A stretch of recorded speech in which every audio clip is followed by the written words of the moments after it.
¿Lo tienen? Los que traigan Biblia y los que no, atentos los oídos, hermano, amén. La palabra lo leo en nombre del Padre, del Hijo y del Espíritu Santo. Dice, un cuerpo y un espíritu, como fuiste también llamados en una misma esperanza de vuestra vocación. Un Señor, una fe y un bautismo, dice. Amén. Entonces oremos, hermano, un momento. Gracias, Padre, gracias, Espíritu Santo. Te damos la gloria, te damos la honra, Señor.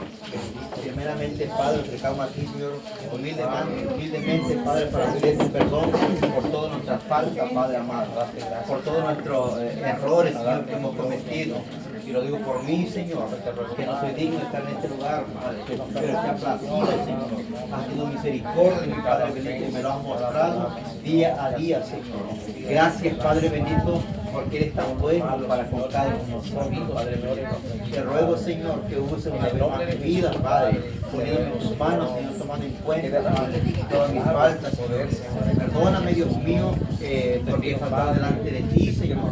Pero me pongo, Padre, en tu mano esta mañana, Padre, para poder compartir esta enseñanza de parte tuya, Padre, por la vida de mi hermana Brenda, Señor, que ha tomado la decisión de bajar en las aguas, Padre bendito. Tu palabra dice un Señor, una fe y un bautismo, Padre bendito. Muchas gracias, Padre amado. Muchas gracias, Señor Jesús. Aleluya. Te alabamos y te glorificamos, dice, en el nombre glorioso de Cristo Jesús. Amén. Amén. Gloria a Dios. Toma su asiento, hermano.